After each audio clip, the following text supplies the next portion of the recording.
안녕하세요. 클릭해주셔서 감사합니다. 동물에 대한 다양한 이야기를 하는 점순이네 동물기입니다. 오픈 기념 그 52번째 주제는 폭염에 관한 잔혹한 사실들입니다. 영상을 시청하시기 전에 구독과 좋아요를 클릭해주시면 점순이네 식구들은 더욱 힘을 낼 수 있을 것 같아요. 그럼 지금부터 시작합니다. 폭염은 잔인하며 유혈이 낭자하는 끔찍한 산업입니다.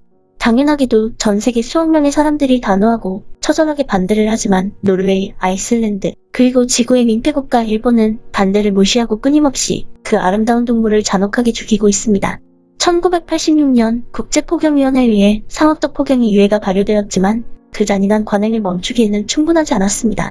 규정성의 허점을 이용하여 아이슬란드와 일본은 과학적 연구라는 미명하에 상업적 폭염을 계속해서 자행해왔고 노르웨이는 아예 폭염 유예를 듣지도 않고 씹어버렸죠. 그리고 말로만 과학적 연구 목적의 고래 사냥이지 잡힌 고래들은 조각조각 해체되어 99%가 고래고기 식당으로 흘러들어갔습니다. 지구의 민폐국가 일본만 하더라도 1986년 상업적 폭염 유예 이후에도 과학적 연구를 빙자한 폭염으로 8,000마리 이상의 고래를 죽였습니다. 눈 가리고 아웅하는 저들의 행태는 그녀를 가리지 않아요. 그래서 이번에는 고래들이 인간으로 인해 처했던 그리고 여전히 겪고 있는 공경에 대해서 이야기해보려 합니다. 폭염은 세계 여러 나라에서 수세기 동안 행해져 왔지만 특정 국가에서 고래 고기에 대한 수요가 급격히 증가함으로 인해 20세기 초에는 고래를 학살하다시피 했습니다. 1904년부터 1987년까지 남극해에서만 자그마치 133만 9,232마리의 고래가 상업적 폭염선에 의해 목숨을 잃었죠. 83년 동안 매년 약 16,000마리를 죽인 결과 대부분의 종은 아직도 개체수를 유의미하게 회복하지 못하고 있습니다. 남극해에서 대왕고래를 사냥하는 건 상업적 폭염 유예보다 훨씬 앞선 1964년에 금지되었습니다. 상업적 폭염 성행 전 남극 주변의 대왕고래의 개체수는 약 2만 마리였지만 금지령이 시행된 1964년경에는 남극해에서 찾아보기도 힘들 정도로 멸종에 가까이 다가갔었죠. 그리고 금지령이 내려진 지 40년이 넘어선 지금도 개체수는 2,000마리 선으로 추정될 뿐입니다. 또한 전 세계의 대왕고래의 개체수도 약 21만 마리에서 약 3,000마리로 급감했죠. 많은 과학자들과 보호단체가 대왕고래의 개체수를 회복시키기 위해 처절한 사투를 벌이고 있지만 쉽지 않은 게 사실입니다. 이것은 인간의 욕심에 의한 폭염이 장기적으로 해양 생태계에 어떠한 영향을 줬는지 알 수 있는 확실한 사례입니다. 한번 무너진 생태계를 원래의 상태로 돌려놓기에는 아직 인간의 힘이 턱없이 부족합니다.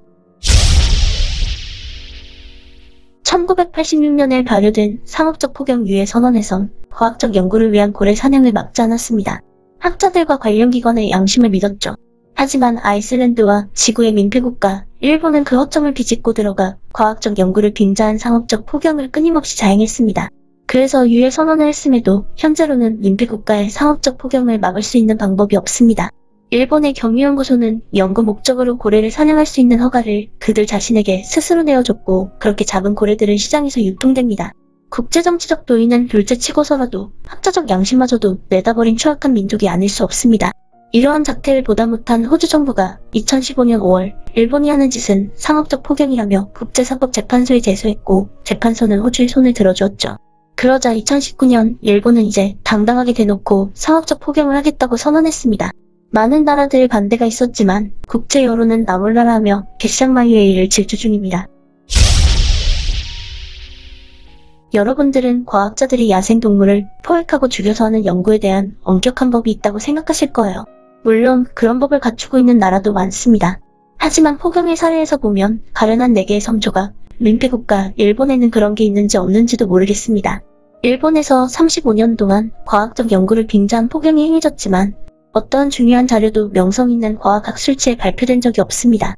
일본의 많은 연구는 결함이 있거나 잘못된 가정에 기초하고 있죠. 대부분의 경우 그들이 수집하고 있다고 주장하는 정보는 사진 촬영이나 DNA 프로파일링 같은 비살상적인 방법으로 훨씬 더 효율적으로 수집될 수 있는 것들입니다. 잔인한 폭염이 아니라 슬픈 사실은 지구의 압도적 다수가 노르웨이와 아이슬란드 그리고 일본의 폭염을 반대하지만 권력을 가진 사람들은 IWC 투표에서 저 나라들을 지지함으로써 얻을 수 있는 금전적 보상과 무역 이익만을 바라보고 있다는 점입니다. 남극해나 북태평양에 살고 있는 고래들의 삶은 다른 지역에 살며 재정적 이익만을 노리는 사람들에게는 전혀 중요하지 않은가 봅니다. 그리고 매년 IWC에서는 일본이 뇌물을 줬다는 논란이 일어나고 산더미 같은 증거가 있지만 절대 일본에게 제재를 가하지는 않습니다. 제재를 가하면 뒤로 들어오는 돈이 더 이상은 없을 테니까요. 위원회의 멤버라는 작자들이 하는 짓은 딱 동네 양아치 같습니다.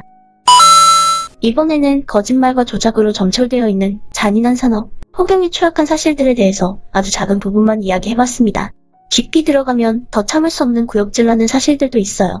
영상을 만들면서 점순이도 화가 나고 답답하지만 개인으로서는 저 잔혹한 일들을 당장에 막을 방법이 딱히 없어 안타깝긴 합니다. 조만간 저 악당의 무리를 온몸으로 맞서고 있는 단체들에 대해서 이야기하고 참여할 수 있는 방법에 대해서도 이야기해보겠습니다. 그럼 점순이는 다음 편에서 또 다른 동물 이야기로 돌아오겠습니다. 구독과 좋아요는 더 좋은 영상을 만드는데 큰 도움이 됩니다. 지금까지 시청해주셔서 감사합니다.